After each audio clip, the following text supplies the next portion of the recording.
You're on there, Mike. The deal's been approved. The Liberal Democrats have approved the deal. The meeting is breaking up now. Some reaction to that? Tim Farrell. I'm going to leave it to the leader. Best thing to do, don't you think?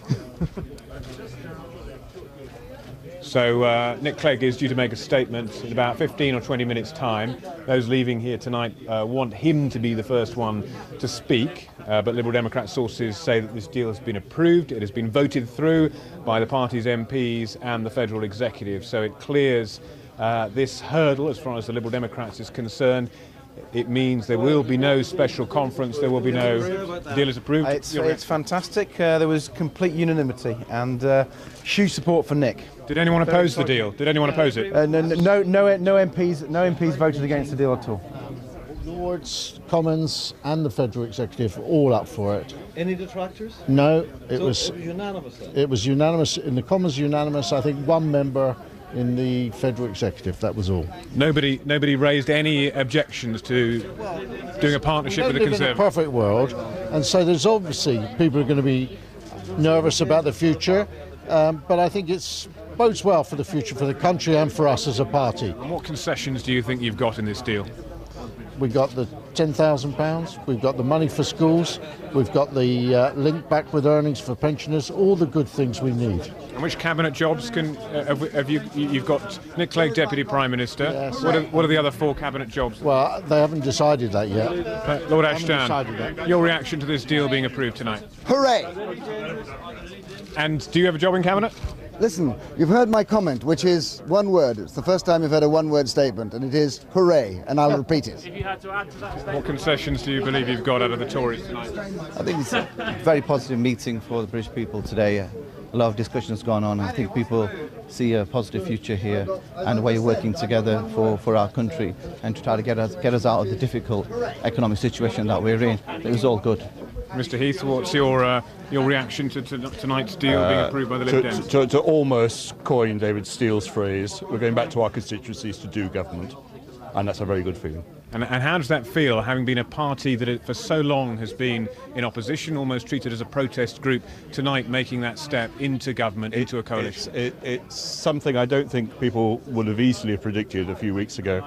But, I mean, the important thing is not that we're going to have Liberal Democrat ministers, is we're going to have the policies on which we stood in the election actually put into action by a new government. And that is something that is very, very precious to not just those who campaigned for the Liberal Democrats, but those who've listened to the things we said and have supported us. They're going to see their votes translated into action, and that's the important thing. And was this a unanimous vote? Did anyone object inside the room? There was not a single member of Parliament who voted against.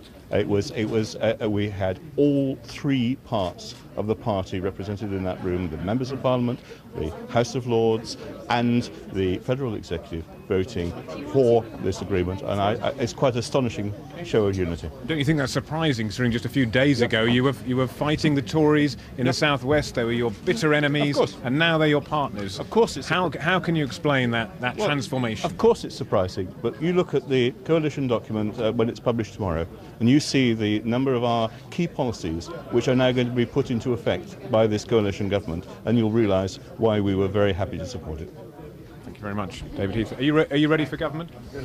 Well, I won't be a member of the cabinet, actually. Really? I'm in the House of Lords, but it was a very good evening. The Liberal Democrats ready to take that step for the country. I really believe for the country, truly, and I think that will become evident in the next few days. How many years will this coalition last for? I think the details are coming out shortly, but we believe it will be a good long-term commitment on all sides, and that will really give a chance to actually change this country. And a lot of the input from the Liberal Democrats, we believe, will show the worth people had in actually voting Liberal Democrat and getting a result this time, a real result for them. The Liberal Democrats have had to abandon some of the things that were in their manifesto, like their opposition to replacing Trident and the mansion tax as well. Well, as may be, but also the Conservatives had to abandon many, many commitments. And I think it's always been the case. We've campaigned for proportional representation to give an opportunity for views to be brought together. And I think that's a very, very good thing. We can't all say everything we've got has to be held to, and we've got a real chance now to bring people together. Allenby, can I just bring you in for a second? Your response to the deal, Sir Allenby. Well, I've been in Parliament 37 years trying to get Liberal policies brought into government and into action, so I'm delighted that we have the opportunity to do so on the basis of a document which sets out real progressive priorities, like helping the poorest in society with taxes, for example. It's obviously a painful process to be working with those that you've previously been fighting, but that's what the country's told us to do. And are the Liberal Democrats ready for that step into government, ready to take those ministerial jobs, ready to act responsibly, no longer to be a group of opposition, a group of protest, to be part of that government taking ministerial jobs? Well, Liberal Democrats all over the country have done this kind of thing in local government for many years. Liberal Democrats in Scotland and Wales have done it. And it was only a matter of time before Westminster saw that change in politics, which is what we said to the voters. If you elect more of us, if you elect any significant number of us, politics in this country will change. It's certainly changing today, and it's changing in the direction of parties working together to do things that are in the national interest. So Nick Clegg, Deputy Prime Minister, just take us through the other cabinet jobs. We don't know yet, and that's... Are we going to get that detail tonight? That's something I can't tell you, and I shouldn't think so. I think you'll probably have to wait till tomorrow for that, and tomorrow you'll also get the detail of the policy agreement in which a whole series of Liberal Democrat manifesto commitments are in there, making a huge difference to what the next kind of government will be. And lifting the tax threshold, £10,000 tax-free, is that actually going to happen now, and when? That will happen over the coming Parliament, and a start will be made with that very soon. So policies like that, which we've been fighting for, will be part of what this government does. National insurance increase? Well, you see all the details tomorrow, but when you see them, I think you'll discover an extraordinary range of Liberal Democrat commitments, some compromises, because you have to do that. Parties work together. But don't forget, the electors said none of you is having a majority. You must find ways of working together for the country, and that's what we're doing, and I think we'll do it very successfully. OK, Sir Allenby, thank you very much. And we are now being asked to file inside, because I think we're going to get that statement from Nick Clegg, the party leader and soon-to-be Deputy Prime Minister.